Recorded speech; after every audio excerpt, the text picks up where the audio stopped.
Et pour discuter de ce sujet, telle la visite du président algérien Abdelmajid Tebboune en Égypte, nous avons le plaisir d'accueillir au bout du fil Dr Amr Saleh. Vous êtes expert en économie. Apparemment qu'il y a un problème technique concernant le téléphone. On va essayer de rejoindre Dr Amr Saleh, mais il faut dire que cette visite est très importante en ce moment pour préparer le sommet arabe prévu en Algérie en mars prochain. Il y a beaucoup de sujets très importants à discuter. Il faut dire que en priorité, bien sûr, le dossier libyen. Deuxièmement, il y a aussi le retour du siège de la Syrie. Il y a des différends entre les pays arabes concernant ce retour. Il faut en discuter avec tous les pays de la région et surtout entre l'Algérie et l'Égypte. Nous avons Dr Amr Saleh, vous êtes expert en économie. Bonjour. Bonjour, je suis professeur d'économie et ex-conseiller de la Banque mondiale. Bonjour. Bonjour, bien sûr. Alors, quelle est l'importance de cette visite, surtout que c'est en préparation du sommet arabe? Tout à fait. L'Égypte et l'Algérie, nous connaissons que les relations étroites, amicales et fraternelles et historiques dans les deux pays, entre les deux pays, datent des années 70 et même avant les années 70. C'est des relations solides, fraternelles, des relations de coopération, des relations d'amitié, mais aussi des relations stratégiques, car l'Égypte a été toujours aux côtés de l'Algérie, et on n'oublie jamais la position algérienne et la position de l'armée algérienne lors de la guerre des 6 jours et la guerre pour l'Algérie a été toujours à côté de l'Égypte. Actuellement, les défis géopolitiques font que l'Égypte et l'Algérie doivent travailler conjointement, vu les problèmes que le monde arabe et le Moyen-Orient, la région du nord d'Afrique fait face, précisément ce qui se passe en Libye, le problème du gaz dans la Méditerranée, la Syrie, par exemple, la Palestine, mais notamment le défi stratégique pour l'Égypte et pour l'Algérie, qui est celui de la Libye. Et donc, je crois qu'avec l'effort et le travail conjoint et la vision conjointe de l'Égypte et l'Algérie, je crois que les deux pays auront beaucoup à faire dans la crise libyenne, qui a besoin de concertation et qui a besoin de beaucoup de sagesse et beaucoup de pression politique et non militaire pour que la paix règne encore une fois en Libye, établie stratégique pour l'Égypte et pour l'Algérie, vu que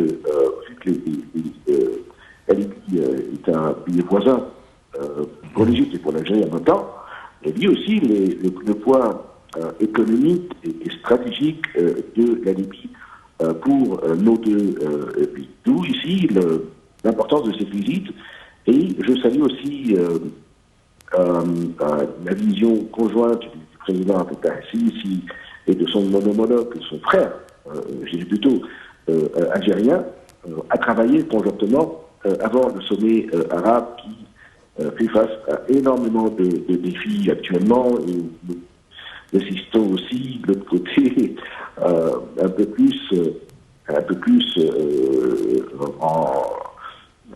dans le côté Mashrek, même dans la région du Golfe, à beaucoup de défis. Nous avons le Liban, ce qui se passe en Liban, c'est catastrophique, mais aussi nous avons ici l'escalade des attaques yéménites contre l'Arabie Saoudite et contre les Émirats arabes unis.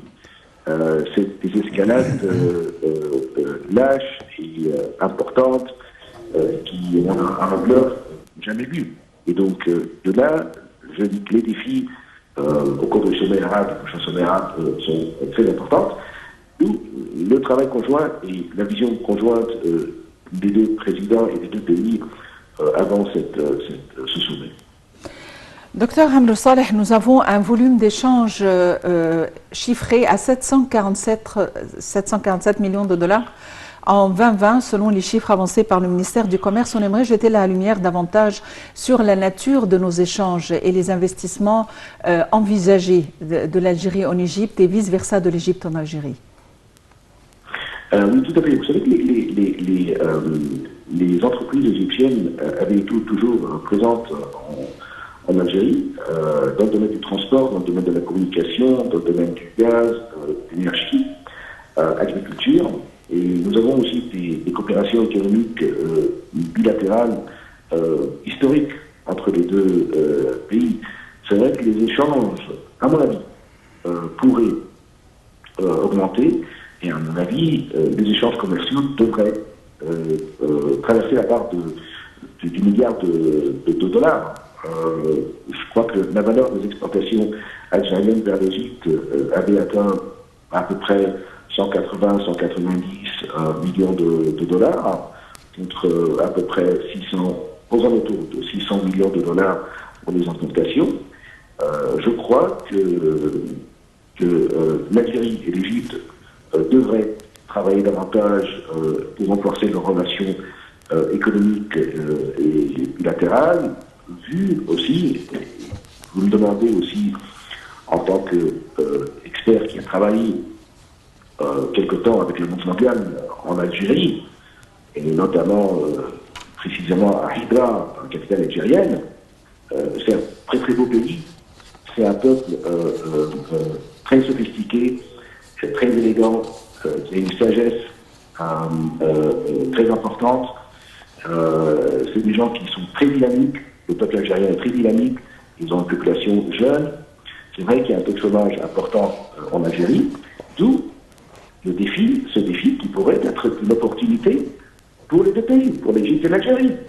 Et faire en sorte que les entreprises égyptiennes et algériennes travaillent conjointement dans le cadre du développement voulu et nécessaire dans un pays comme l'Algérie. Et je dis la population algérienne, je connais la population algérienne, une population très dynamique, très jeune, qui a des capacités énormes. C'est un pays qui a un investissement en capital humain très important, avec aussi un taux de chômage que le gouvernement essaye de baisser au cours des dernières années, avec des ressources humaines, minières, financières, agricoles, touristiques importantes en Algérie.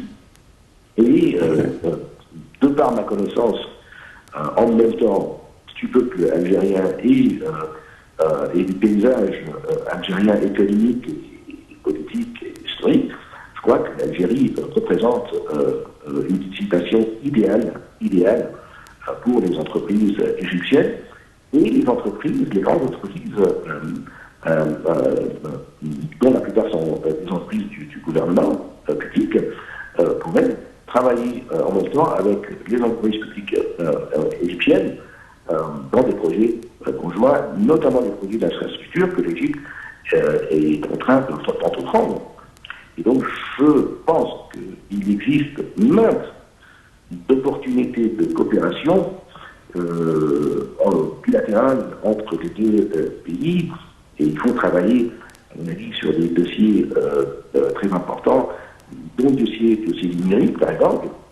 L'Égypte a travaillé, et l'un des pays qui a eu des succès remarquables au cours des 2-3 dernières années dans le cadre du travail numérique et de la transformation digitale. L'Algérie pouvait bénéficier de cette expérience. Je crois aussi que l'expérience égyptienne de la privatisation, du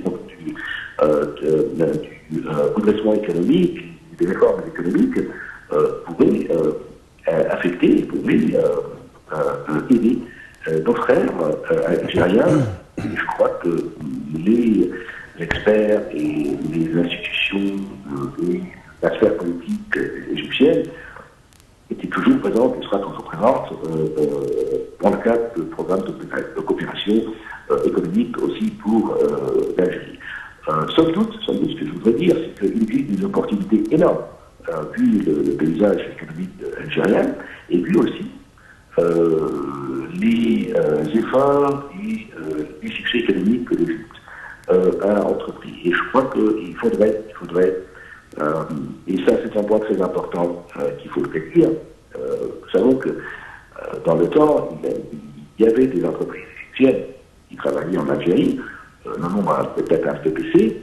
Il y a eu des moments, même peut-être à cause du football et d'autres problèmes qui surgissent de temps en temps entre les deux pays, mais qui ne sont pas des problèmes de fond et qui sont des problèmes, à mon avis, dans les médias, qui ne sont pas du tout irresponsables même.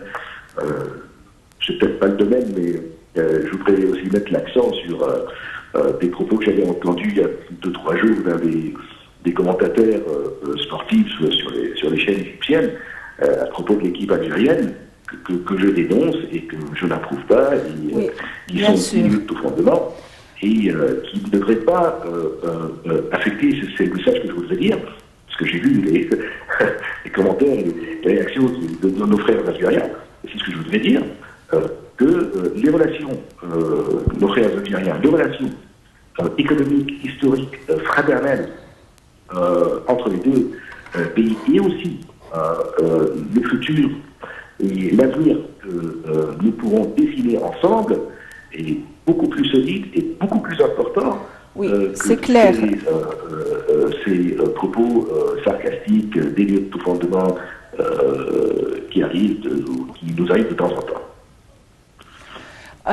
Docteur Amr Saleh, nous avons encore quelques instants pour jeter la lumière sur d'autres aspects.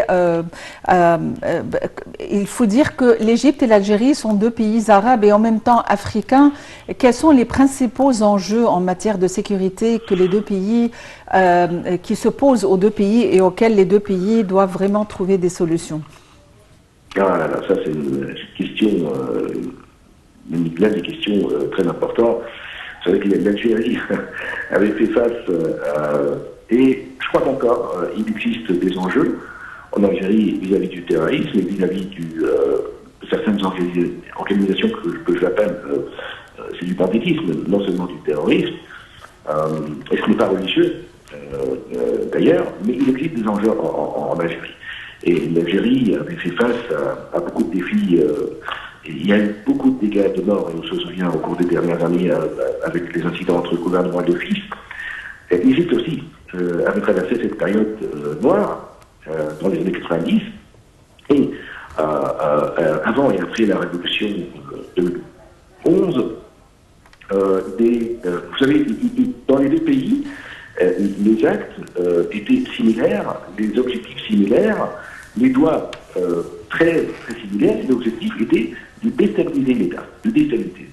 Et donc, pour revenir à votre question, les défis que les deux pays, en matière de sécurité, face sont des défis conjoints. Je crois que l'ennemi est conjoint, les défis sont conjoints, les méthodes, les tactiques sont toujours les mêmes. Et je sais qu'il existe une coopération très importante et très renforcée entre les sphères de sécuritaire en Égypte et en Algérie dans ce domaine qui, je pense et j'espère, devrait représenter un modèle à transposer à d'autres pays africains, comme par exemple dans le Mali ou le Nigeria, où l'on voit de temps en temps, au Mali par exemple, où l'on voit de temps en temps des attaques meurtrières et des actes terroristes qui déstabilisent ces pays. Très bien. Vous avez parlé tout à l'heure, ou bien vous avez évoqué tout à l'heure la question de football. Là, il faut... tout le monde parle que l'Égypte doit venger l'Algérie contre la Côte d'Ivoire. Il faut dire quand même qu'il y a deux représentants très importants dans la Ligue. La première Ligue, c'est Mohamed Salah et Riyad Mahrez, qui représentent bien quand même l'Égypte et l'Algérie. Si je passe encore une fois à la politique, quels sont les points de coordination que peuvent avoir les deux pays concernant le dossier libyen, puisqu'on sait très bien qu'il y a eu quand même un retard concernant ou bien un report concernant les élections en Libye qui étaient prévues. et maintenant il faut coordonner entre les deux pays quand même limitrophes de la Libye. Bon, puisque vous avez parlé de beaucoup de choses, à commencer par le football, ouais. et à manger on espère. Côte d'Ivoire, je dis que les Égyptiens sont prêts à manger qui que soit pour les beaux yeux des Algériens.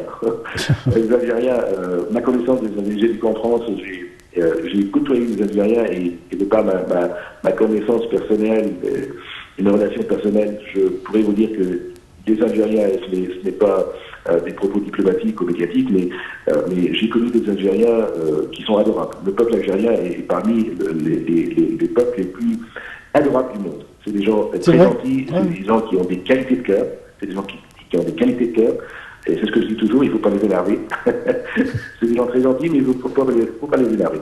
Donc c'est des gens qui ont vraiment des qualités de cœur, mais il faut aussi savoir, et ça c'est quelque chose que je mets l'accent sur, il faut savoir qu'il existe des sphères, parlons de la Libye aussi, il existe des sphères et des pays et des institutions qui ont des intérêts à faire en sorte que les relations égyptiennes et algériennes, égypto-algériennes, connaissent au travers des périodes noires. Car la force de l'Algérie, la vigueur de l'Algérie, le pouvoir de l'Algérie, cette volonté d'aller toujours en avant de l'Algérie, avec l'histoire de l'Égypte et le pouvoir d'Égypte, le patrimoine de l'Égypte, les deux pays pourraient constituer un pôle, mais invincible, dans le domaine sécuritaire et aussi économique. Et donc, pour revenir à votre question, oui, c'est ce que j'ai dit au départ, que l'Algérie et l'Égypte pourraient jouer un rôle décisif, militaire, pourquoi pas, économique, pourquoi pas, politique, pourquoi pas, mais aussi social. C'est vrai que la Libye, c'est des gens aussi adorables, le peuple algérien, mais les divisions, et beaucoup de pays jouent sur des institutions, jouent sur les divisions qui sont en Libye, et les Libyens ont un côté tribal, l'Algérie connaît. Et donc, je crois qu'en main, l'Égypte et l'Algérie pourraient aussi jouer, je dirais, un rôle diplomatique non traditionnel dans ce conflit, et non à travers les institutions diplomatiques et les institutions internationales, mais aussi à travers les liens des Algériens à leurs frères libyens et aux relations historiques, à travers la relation historique que l'Égypte a eu toujours avec la Libye. Donc, nous devons mettre nos talents ensemble, combiner nos talents, comme on dit, et travailler ensemble. Et je crois que les résultats seront très importants. Seulement, il faut faire attention aux divisions planifiées, programmées que des institutions et des instances ou des pays travaillent sur au cours des dernières années. Et parfois, ça a réussi à diviser les deux pays, mais je crois que les relations fraternelles, l'amitié et le respect, aussi, et la compréhension que les deux pays ont l'un pour l'autre a été toujours quelque chose de très important pour préserver ce que nous avons bâti au cours des dernières années, ensemble. Docteur Amr Saleh, il y a à l'heure actuelle un pont d'entente érigé entre l'Afrique et les pays arabes, et ça c'est d'après la vision du chef de l'État, le président Abdel Fattah el-Sisi, érigeant ce pont, que ce soit pour la jeunesse africaine et arabe ou les dirigeants arabes et africains.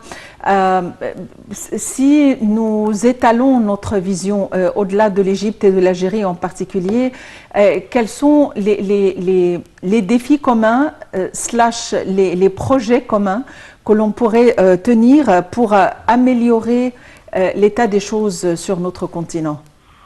Il faut commencer par la jeunesse, comme vous l'avez dit. Ça, c'est un point très important. Il faut donner beaucoup de temps aux jeunes. La jeunesse, c'est l'avenir. Vous savez, l'Union européenne, les pays européens, après 2 guerres et après 6 millions de morts au cours de la Première et la Seconde Guerre mondiale, ont construit des liens à travers la jeunesse, à travers le travail commun, à travers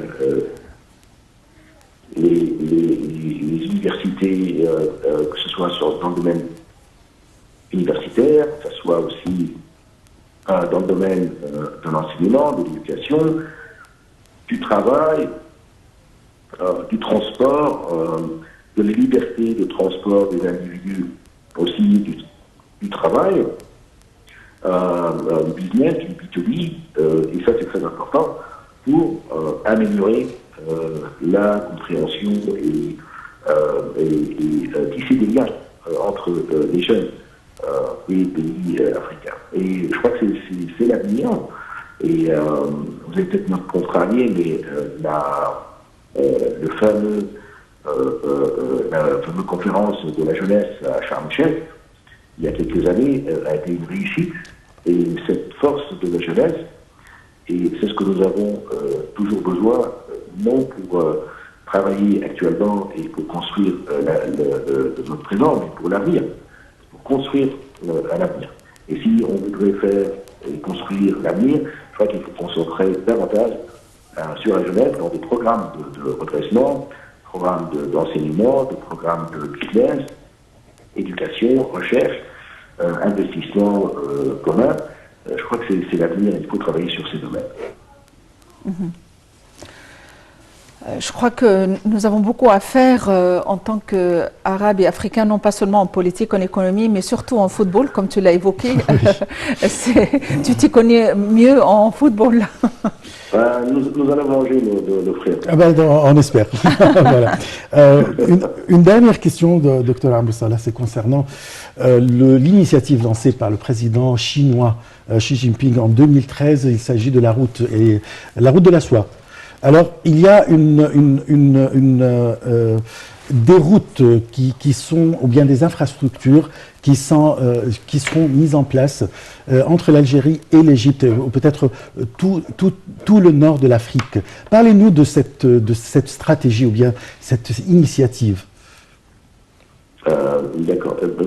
Juste une petite parenthèse, parce que vous ouvrez constamment ce dossier de football, juste une petite remarque. Oui, c'est trop.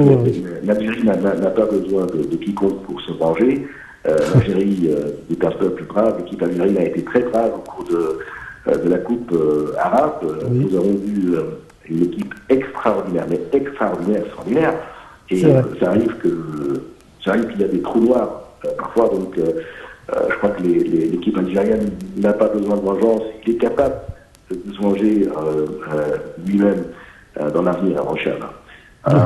Pour revenir à votre question, oui, l'Égypte et l'Algérie, dans le processus de la route de la soie, pourraient avoir un rôle très important. Pourquoi? Car, vous savez, il y a une course sur l'Afrique. Et le président Fattah el-Sisi avait lancé cet appel, il y a quelques années, à un développement africain pour les Africains, avec les Africains, avec la vision africaine, et grâce aux Africains et pour l'Afrique. Et non à travers des pays étrangers, et non à travers des institutions étrangères. Et le président Fattah el-Sisi avait toujours appelé à une assistance technique et à faire en sorte que les Africains sachent comment travailler, et non à donner des sous, de l'argent pour l'Afrique. L'Afrique n'a pas besoin d'argent. L'Afrique a besoin de donner plus d'expérience et de leur faire mettre en sorte que les organisations africaines et les institutions africaines commencent à démarrer. Et ça, c'est un travail technique. Et et non un travail financier.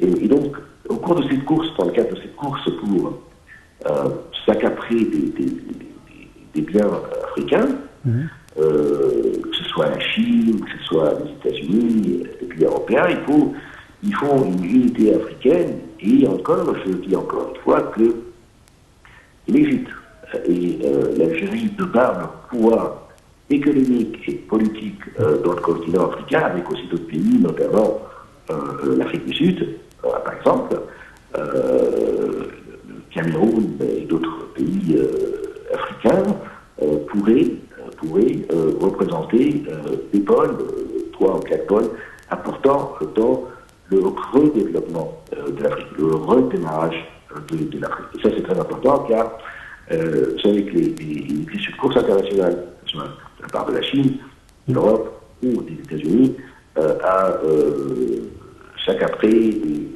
et à utiliser les biens africains. Et cette course internationale, c'est ce qu'on appelle la compétitivité, c'est notre destin. Donc il faut faire face d'une manière plus smart, comme on dit,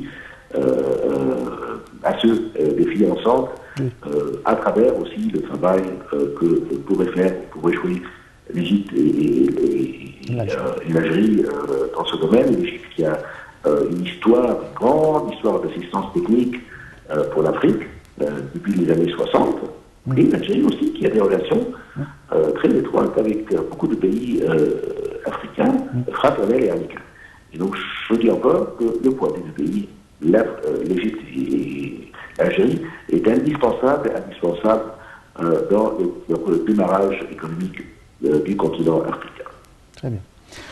Docteur Amr Saleh, vous êtes professeur d'économie et consultant de la Banque mondiale. Merci d'avoir été avec nous aujourd'hui. Nous avons encore beaucoup à dire concernant cette visite et probablement dans quelques instants, nous allons vous présenter une retransmission en direct de la visite que doit effectuer notre invité, le dirigeant algérien, le président Abdelmajid Tebboune, en visite en Égypte, une visite de 2 jours, en réponse à l'invitation du chef de l'État, le président Abdel Fattah el-Sisi. Et nous avons juste quelques secondes avant de vous retrouver de nouveau.